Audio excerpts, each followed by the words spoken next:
The message traveled across the cold darkness of space for 17 standard cycles before it reached anyone who cared enough to listen. It was a simple transmission, broadcast on every frequency the Villani people knew. Their words were broken. Their hope was dying. But still, they sent their plea into the void. Please, anyone. We are dying. The Croshan Empire has come for our world. We have no weapons. We have no warriors. We are farmers and teachers and healers. Please, if anyone can hear us, help us. Counselor Mira Voss of the United Earth Coalition listened to the transmission for the third time. She sat in her office aboard the diplomatic station orbiting Mars. Through the window, she could see the red planet below, dotted with human settlements that had spread across its surface like determined seeds growing in hostile soil. Humanity had done the impossible there. They had taken a dead world and breathed life into it. Now, someone else needed that same determination. "Play the visual again," she said. The holographic display flickered to life. A creature appeared on screen.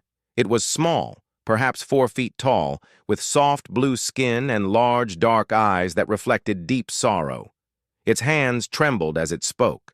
Behind it, smoke rose from burning buildings. The sound of explosions echoed in the distance. "My name is Elder Tanis of the Villani High Council. Our planet Valara is located in the outer spiral of the Andromeda cluster. For 3,000 years, my people have lived in peace. We have never known war. We do not understand violence.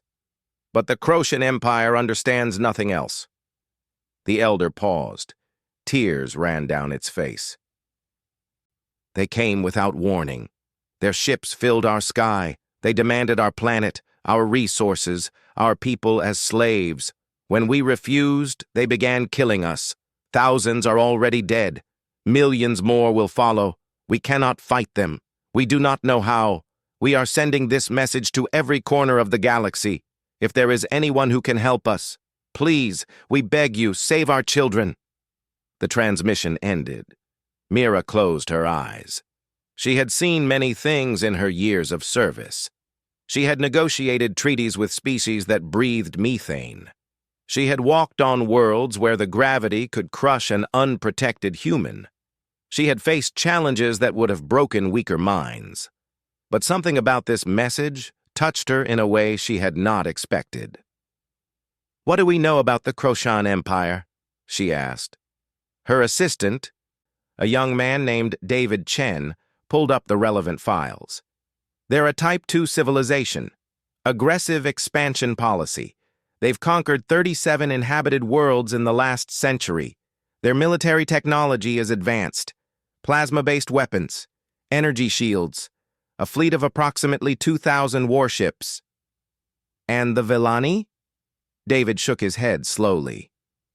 "Pre-industrial society that made first contact with the galactic community about 500 years ago. They never developed weapons beyond basic farming tools. Their culture is entirely built around pacifism. They genuinely don't understand the concept of violence." "How is that possible?" "Their planet is what xenobiologists call a paradise world. Perfect climate, no natural predators, no harsh seasons, no disease. Evolution never pushed them toward aggression. They literally evolved without the need to fight for survival." Mira thought about Earth, about the ice ages and the famines and the plagues and the wars, about the predators that hunted humanity's ancestors, about the natural disasters that killed millions, about the constant struggle for survival that had shaped human beings into what they were. Earth was not a paradise world. Earth was something else entirely. "Has anyone responded to their plea?" she asked. "No. The Galactic Council issued a statement expressing concern, but declined to intervene. The Croshan Empire is too powerful. No one wants to risk war with them." "No one except us." David looked at her with surprise. "Counselor?" Mira stood up and walked to the window. She looked out at the stars. Somewhere out there, Millions of innocent beings were dying simply because they had never learned to fight.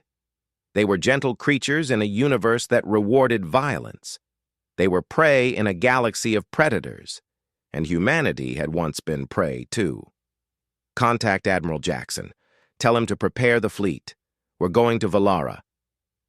The news spread through human space like wildfire. Within hours, every colony, every station, every ship knew about the Valani and their desperate plea. The response was immediate and overwhelming. Volunteers flooded recruitment centers. Engineers worked through the night to prepare ships.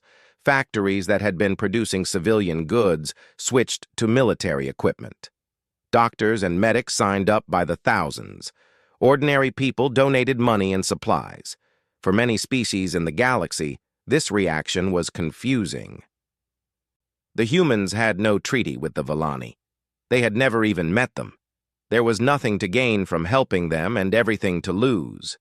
The Croshan Empire was powerful and cruel. Fighting them meant risking human lives and human worlds, but the humans did not seem to care. Admiral Marcus Jackson stood on the bridge of the carrier Indomitable and watched his fleet assemble. 200 warships hung in space around him. Destroyers and cruisers and battleships, all painted in the dark gray of the Earth Defense Force. Behind them came the support ships, carrying weapons and supplies and medical equipment. Behind those came the transport ships, carrying 50,000 soldiers who had volunteered for this mission. "Admiral," his tactical officer reported, "the fleet is ready for departure." Jackson nodded. He was a tall man with gray hair and eyes that had seen too much war. He had fought pirates in the asteroid belt. He had battled rogue AI systems in the outer colonies. He had defended Earth itself during the Titan insurrection. He knew what war meant. He knew the cost of it. But he also knew what it meant to do nothing while innocent people died. "Open a channel to all ships." A moment later, his voice echoed through every vessel in the fleet. "This is Admiral Jackson. In a few minutes, we will make the jump to Valara. We are traveling 400 light years to help a species we have never met. We are risking our lives for people who cannot fight for themselves. Some might call this foolish. Some might call this wasteful. But I call it human." He paused. Around him, the crew listened in silence. "Earth made us strong. Our planet tried to kill us every day, and we survived. We survived ice ages and meteor strikes and diseases that killed millions. We survived predators that wanted to eat us and disasters that wanted to bury us. We survived because we are tough. We survived because we are stubborn.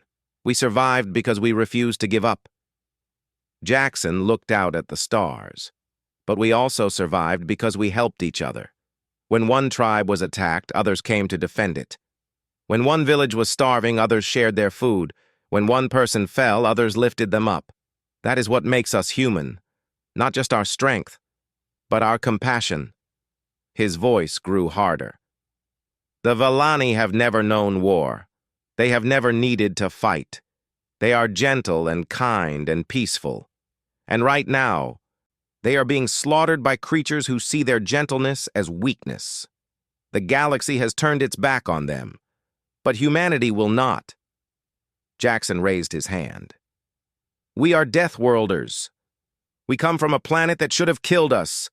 And now we are going to show the Croshan Empire what that means. All ships, prepare for jump." The fleet disappeared in a flash of light. On Valara, the dying continued. Elder Tanis stood in the ruins of what had once been a beautiful temple. The walls were cracked. The ceiling had collapsed. Sacred paintings that were thousands of years old lay in pieces on the floor. Outside, Croshan soldiers marched through the streets, dragging Valani civilians from their homes. The invasion had begun 7 days ago. In that time, the Croshan had killed over 100,000 people. They had destroyed cities that had stood for centuries. They had burned libraries and museums and hospitals. They had done all of this without mercy or hesitation, and no one had come to help. Tanis had sent the message knowing it would probably fail. Every species in the galaxy was afraid of the Croshan. They had watched the Empire conquer world after world without lifting a finger. They made speeches about peace and justice, but when the killing started, they looked away. The Elder had hoped that somewhere in the vastness of space, there might be someone different, someone brave enough to fight, someone strong enough to win, someone willing to help strangers simply because it was the right thing to do. But hope was running out. "Elder!" A young Villani named Kira ran into the temple. Her blue skin was covered in dirt and blood. Her eyes were wide with fear. "The Croshan are coming. We need to hide." Tanis shook its head slowly. "There is nowhere left to hide, little one. The ships in orbit can see everything. Running only delays the inevitable." "Then what do we do?" The Elder looked at the shattered remains of the temple. For 3,000 years, its people had prayed in this place. They had celebrated births and mourned deaths. They had gathered to give thanks for their peaceful world. They had never imagined that such horror could exist. "We do what we have always done," Tanis said quietly.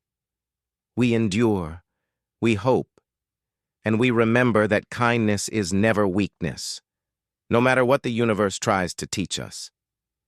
Kira began to cry. Tanis pulled the young one close and held it tight. Outside, the sound of Croshan weapons grew louder. And then suddenly, a new sound filled the sky. It started as a low rumble like distant thunder. Then it grew louder, deeper, more powerful. The ground began to shake. The Croshan soldiers stopped their advance and looked up in confusion. The clouds above the city parted, and through them came the ships. Not Croshan ships. These vessels were different. They were angular and dark, covered in armor plating and bristling with weapons. They descended through the atmosphere in perfect formation, their engines roaring with terrible power.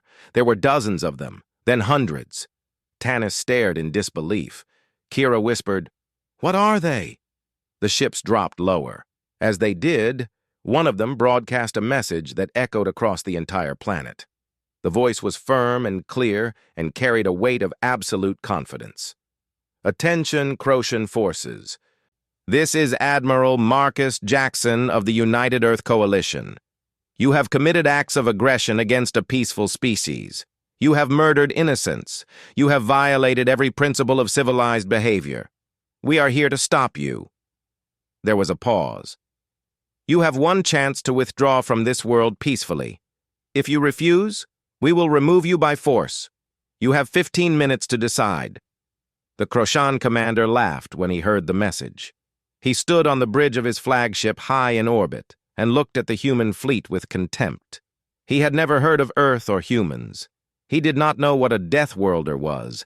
He saw only smaller ships and fewer numbers and assumed that meant weakness. It would be the last mistake he ever made. 15 minutes passed. The Croshan did not withdraw. The space around Villara erupted in fire. Admiral Jackson watched from the bridge of the Indomitable as the first wave of missiles streaked toward the Croshan fleet. The enemy had positioned their ships in a defensive formation around the planet, confident in their numbers and firepower. They had 2,000 vessels. The humans had 200, but numbers were not everything. "All batteries open fire," Jackson commanded. The human fleet unleashed its fury. Railguns hurled metal slugs at incredible speeds. Plasma cannons burned through the vacuum. Missile salvos filled the darkness with trails of light. The Indomitable shook with each volley, its weapon systems working at maximum capacity. The Croshan returned fire. Green bolts of energy slammed into human shields. Ships rocked under the impact. Warning lights flashed across bridges as damage reports flooded in. But the humans did not stop. "Destroyer Group Alpha, flank left. Cruiser Group Beta, concentrate fire on their command ship. All fighters, launch and engage enemy support vessels." Jackson issued orders with calm precision. He had studied Croshan tactics for weeks during the journey here. He knew their strengths and their weaknesses. He knew they relied on overwhelming force to crush opposition quickly. He knew they had never faced an enemy willing to take punishment and keep fighting. They were about to learn. On the planet below, Lieutenant Sarah Martinez led her squad through the burning streets of the Villani capital. She was 32 years old, born on a colony ship traveling between stars. She had joined the military because she wanted to protect people. Now she was getting her chance. "Contact left!" one of her soldiers shouted.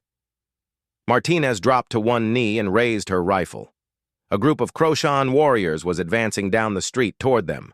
They were tall creatures, nearly 7 feet, with armored scales and multiple arms. Each one carried a plasma rifle and moved with predatory confidence. "Light them up," Martinez ordered. Her squad opened fire. Bullets designed to penetrate armor slammed into the Croshan. The first warrior fell, then the second. The others scattered, seeking cover behind destroyed vehicles and collapsed buildings. Martinez advanced. She moved from cover to cover, her rifle steady in her hands. She had trained for years for moments like this. She had run through simulations and exercises until combat became as natural as breathing. The fear was still there. It always was. But she had learned to use it, to let it sharpen her focus instead of paralyze her. "Grenade out!" a soldier called. The explosion took down 2 more Croshan. Martinez pushed forward, her squad following close behind. They reached a plaza where hundreds of Villani civilians were huddled together, surrounded by Croshan soldiers who had been preparing to execute them. The enemy turned to face the new threat. Martinez did not hesitate. "Protect the civilians! Take them down!" The fight was brutal and fast. Plasma bolts sizzled through the air. Bullets cracked against scales. A human soldier fell, hit in the shoulder. Another took his place. The Croshan fought with savage strength, but the humans fought with something else. They fought with purpose. They fought with fury. They fought for people who could not fight for themselves. In less than 3 minutes, it was over. Martinez walked through the plaza, checking for survivors. Behind her, medics rushed to help the wounded, both human and Villani. The civilians stared at their rescuers with wide eyes, unable to comprehend what they were seeing. A young Villani approached Martinez slowly. It was small and trembling, its blue skin stained with dirt and tears. "You came," it whispered. "You actually came." Martinez knelt down so she could look the child in the eyes. She removed her helmet, revealing a face covered in sweat and grime. She smiled. "Of course we came, that's what humans do." Back in orbit, the battle continued to rage. The Croshan commander, a brutal veteran named Warlord Krath, stared at his tactical display in disbelief. His fleet was larger, his weapons were more powerful, his warriors were stronger. By every measure he understood, he should have been winning easily, but he was not winning. The human ships refused to die. They took hit after hit and kept fighting. When one vessel was damaged, others moved to cover it. When shields failed, crews worked frantically to restore them. When weapon systems went down, engineers crawled through burning corridors to fix them, and they kept shooting. "How is this possible?" Krath demanded. "They are smaller, weaker. They should have broken by now." His second-in-command checked the reports. "Warlord, our losses are significant. 18 destroyers destroyed, 43 cruisers damaged. The enemy is targeting our supply lines and command ships with precision strikes." "Then overwhelm them. All ships. Concentrate fire on their largest vessel." The Croshan fleet turned its attention to the Indomitable. Hundreds of weapons opened fire simultaneously. The carrier's shields flashed and flickered under the assault. Armor plating melted. Hull breaches opened on multiple decks. Fires erupted in the lower sections. Admiral Jackson gripped the railing as his ship shook violently. "Damage report. Shields at 15%. Hull integrity compromised on decks 7 through 12. We've lost the port weapons array." Jackson looked at the tactical display. His ship was hurt, badly hurt. But the plan was working. While the Croshan focused on the Indomitable, The rest of the human fleet was tearing into their formation. Destroyers were racing through gaps in the enemy lines. Fighters were attacking vulnerable points. Missiles were striking at will. "Tell the fleet to continue the attack. We can take the beating." A young officer looked at him with fear in her eyes. "Sir, the ship might not survive." Jackson met her gaze steadily. "Then we buy time for the others. That's the job." On the planet's surface, the tide was turning. Human soldiers pushed through city after city, liberating Vellani civilians and driving back Croshan forces. They fought in the streets and in the ruins. They fought in the forests and in the mountains. They fought without rest, without hesitation, without mercy for those who had shown none. Captain James Wright led a company of soldiers through the industrial district of a coastal city. The Croshan had fortified the area heavily, using the factories as strongholds and the warehouses as barracks. Taking it back would be costly. Wright did not care about the cost. "First platoon, secure the left flank. Second platoon, with me through the center. Third platoon, provide covering fire from the rooftops." His soldiers moved with practiced efficiency. They had trained together for years. They knew each other's strengths and weaknesses. They trusted each other with their lives. The assault began. Explosions rocked the district. Gunfire echoed off metal walls. Croshan warriors poured out of the buildings, determined to hold their position. They fought hard. They fought well. But they were fighting humans. Wright led the charge personally. He was first through the door of the main factory, his rifle blazing. A Croshan warrior lunged at him with a blade. Wright dodged, counterattacked, put the creature down. Another came from the side. Wright met it head-on. The fight inside the factory was chaos. Close quarters. No room to maneuver. Just strength against strength. Will against will. The humans won. By nightfall, the city was free. Wright stood on a rooftop and looked out at the flames that still burned in some areas. His uniform was torn. His body ached. He had lost 12 soldiers in the assault. 12 good people who would never go home. But thousands of Vellani were alive because of them. A communication came through his earpiece. "Captain Wright, this is command. We're receiving reports from all sectors. The Croshan ground forces are in full retreat. They're trying to reach their evacuation points." Wright smiled grimly. "Then let's make sure they don't get there." In orbit, Warlord Krath faced an impossible choice.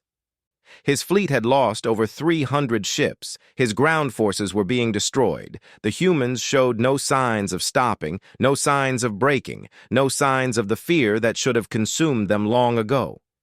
He did not understand these creatures. The species Krath had conquered before had all behaved the same way. They fought until they realized they could not win, and then they surrendered or fled. They valued their own survival above all else. They could be intimidated, threatened, broken, but not the humans. Even when their ships were burning, they attacked. Even when they were outnumbered, they advanced. Even when death was certain, they refused to retreat. They fought like creatures with nothing to lose and everything to prove. "Warlord," his second-in-command said quietly, "we must consider withdrawal. If we continue this engagement, we risk losing the entire fleet." Krath's scales flushed with rage. "The Croshan Empire does not retreat. We do not show weakness. Then we will die here. All of us. And when we are gone, what will stop the humans from pursuing us to our home worlds?" The warlord fell silent. He stared at the tactical display, watching his ships die one by one. He thought about his empire, about the worlds they had conquered, about the power they had built through centuries of war. And for the first time in his life, he felt something he had never experienced before: fear. "Signal all ships," he said finally, his voice heavy with shame. "We are withdrawing from this system. Set course for the border." The Croshan fleet began to pull back. On the Indomitable, Admiral Jackson watched them go. His ship was barely functional. Smoke filled the corridors. Half the crew was dead or wounded. They had paid a terrible price for this victory, but they had won. "Admiral," his communications officer reported, "the enemy is retreating. All Croshan forces are withdrawing from the planet and surrounding space." Jackson nodded slowly. He felt exhaustion deep in his bones. He felt grief for those who had fallen, but he also felt pride. "Contact the surface. Tell our people the job isn't done yet. We need to help the Villani rebuild. Send medical teams to every population center, start distributing food and supplies, and find that elder who sent the message. I want to speak with them personally." "Yes, sir." Jackson looked out at the stars. The Croshan were gone. The battle was over, but he knew this was just the beginning. Word would spread. Stories would be told. The galaxy would learn what had happened here. They would learn that when the Villani cried for help, the Deathworlders answered. On the surface, Elder Tanis emerged from hiding and looked up at the sky. The Croshan ships that had terrorized their world for days were gone. In their place, human vessels hung peacefully in the atmosphere, their presence no longer threatening but protective.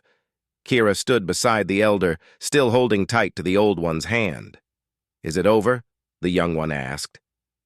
Tanis watched as human soldiers walked through the streets, helping Villani civilians out of shelters and ruins. Medical teams were treating the wounded. Engineers were working to restore power and water. Food was being distributed to those who had gone days without eating. "The war is over," Tanis said softly, "but I think something new is beginning." "What do you mean?" The elder smiled through tears. "We sent a message into the darkness. We begged for help. And someone answered. Not for profit, not for power, not for any reason except that it was right. In all my years, I never believed such beings could exist." Tanis looked at the humans working to save strangers from across the galaxy. "Perhaps we were wrong about the universe. Perhaps there is hope after all." The Galactic Council chamber fell silent when the human ambassador walked in. Ambassador Elena Torres was a tall woman with dark hair and sharp eyes that seemed to see everything. She moved with confidence through the massive circular hall, past the floating platforms where representatives of 100 species watched her approach. Her footsteps echoed off the crystal walls, each one carrying the weight of what had happened at Valara. The High Speaker, a being of pure energy encased in a geometric shell, addressed her from the central platform. "Ambassador Torres, you stand before this council to explain the actions of your species in the Valara system. Actions that many members consider provocative and dangerous. Actions that have upset the careful balance of power in this galaxy." Torres stopped at the speaking platform and looked around at the assembled delegates. She saw the Trilaxians with their compound eyes. She saw the Methane Collective in their sealed chambers. She saw the crystalline minds floating in their suspension fields. She saw species from every corner of known space, and she saw their fear.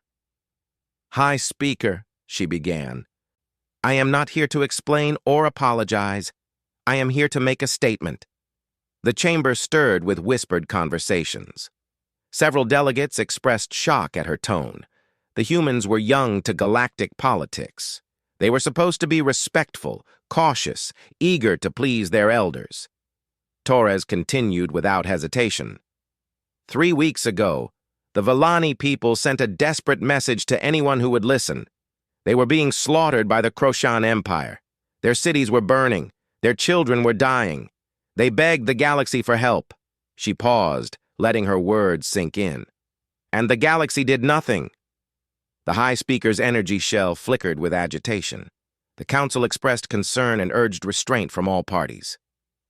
"We pursued diplomatic channels to resolve the conflict peacefully." "While thousands died each day," Torres replied. "While peaceful beings who had never harmed anyone were murdered in their homes. While an entire civilization faced extinction. The council expressed concern. She looked directly at the Croshan delegate, a scarred warlord named Thrace who had replaced the fallen Krath. He stared back at her with hatred burning in his reptilian eyes. Humanity did not express concern. Humanity acted. The Trilaxian representative spoke up, its voice buzzing through translation devices. Your actions could have started a war that might have spread across the entire galaxy. You risked millions of lives on multiple worlds for the sake of one minor species. Torres turned to face the insectoid diplomat. Let me ask you something. If your world was attacked, if your people were being killed, if you sent a message begging for help, would you want the galaxy to risk nothing? Would you want them to express concern while you died? The Trilaxian had no response. Humanity comes from a world that tried to kill us every single day. We evolved through ice ages that froze our ancestors. We survived predators that hunted us in the darkness. We endured diseases that wiped out millions. We fought wars among ourselves that nearly destroyed everything we built.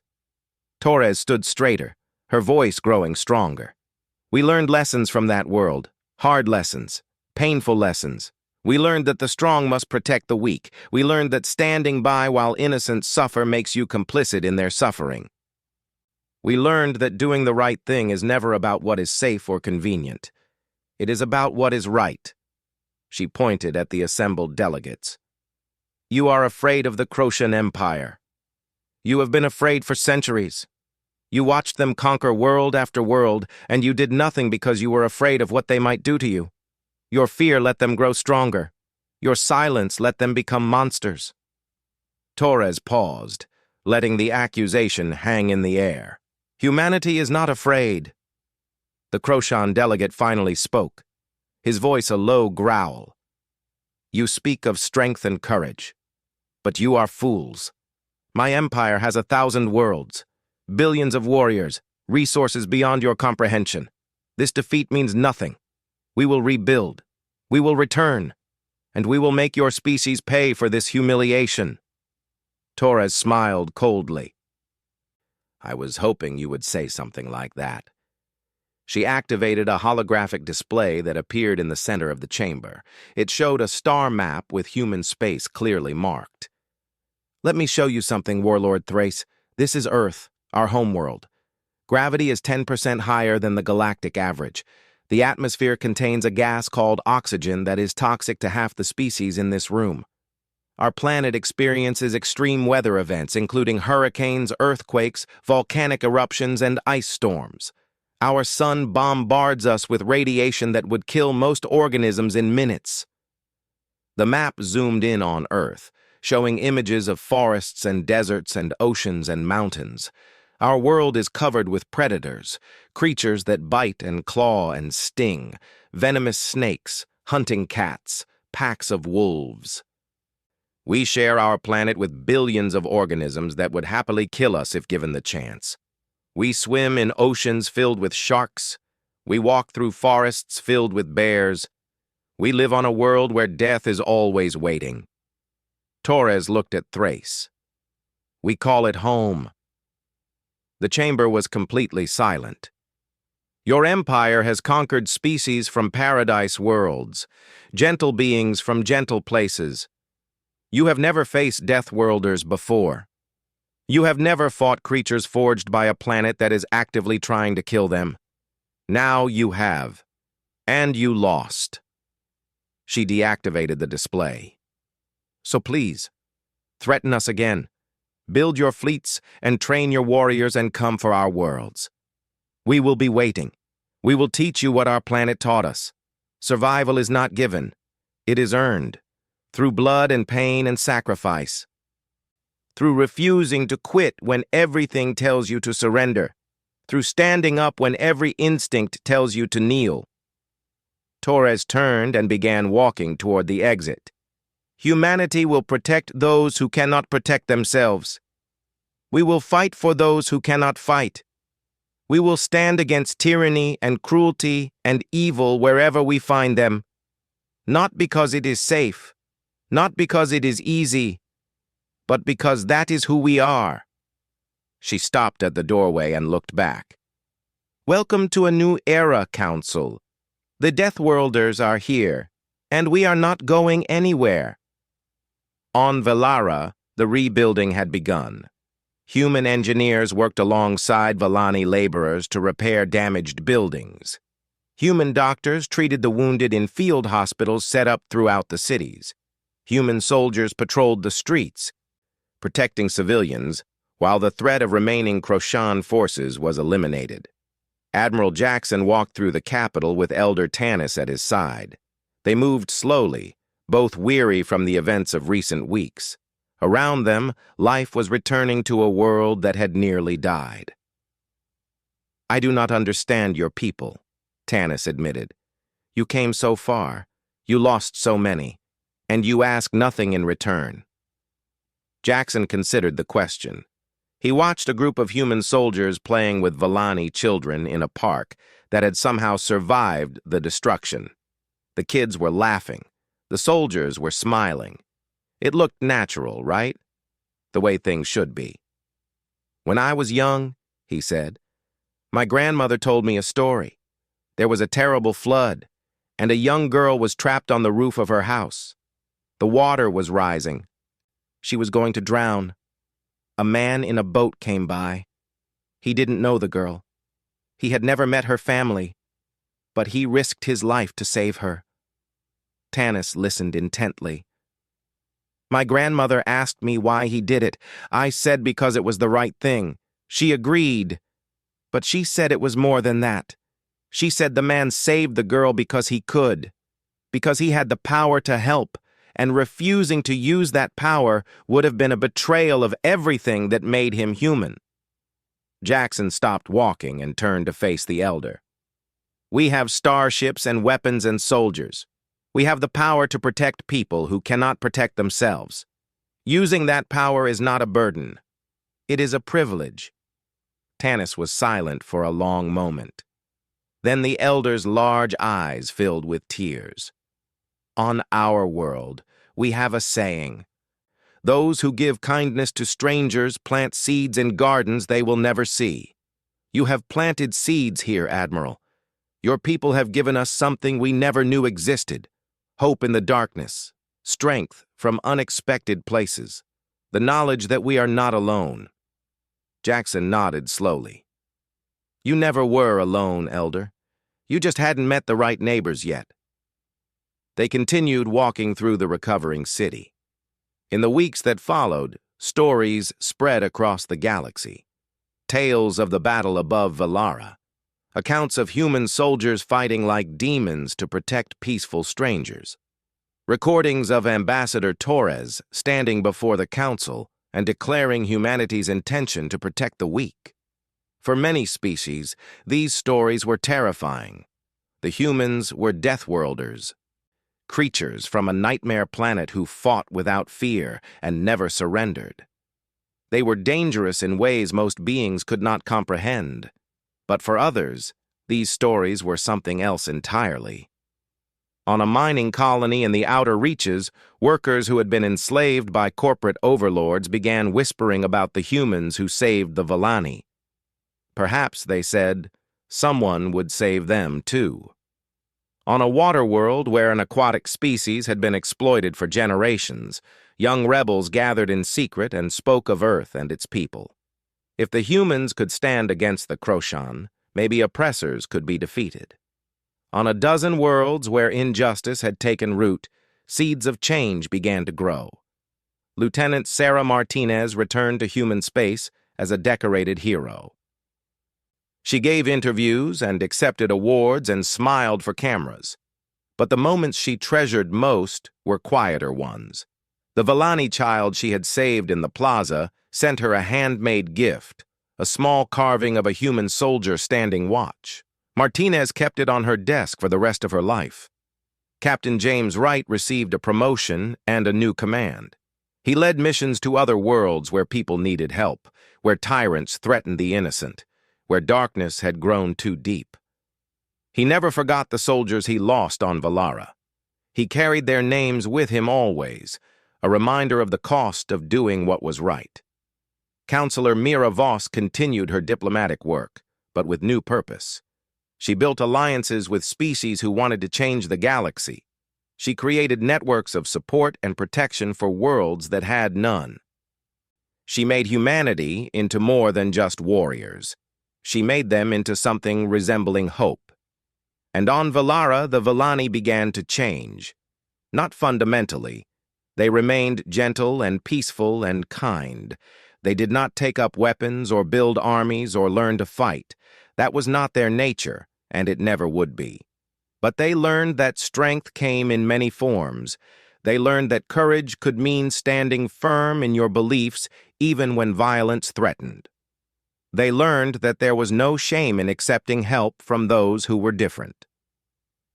Elder Tanis established a permanent memorial to those who had died, both Villani and human.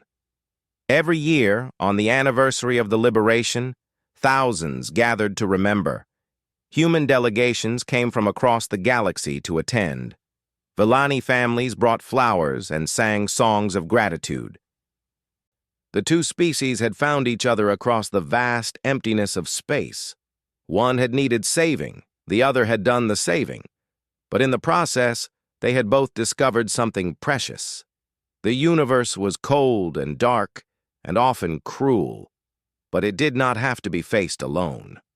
On the 10th anniversary of the battle, Admiral Marcus Jackson, now retired and growing old, returned to Valara one last time. Elder Tanis met him at the memorial, both of them moving slower than they once had. They stood together in silence, looking at the names carved into stone. "We received another distress call last month," Jackson said quietly. "A species called the Primari.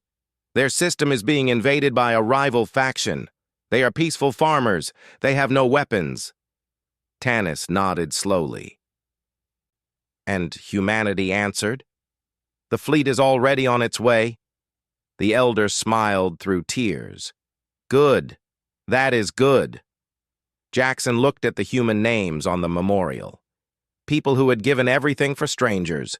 People who had died so others could live.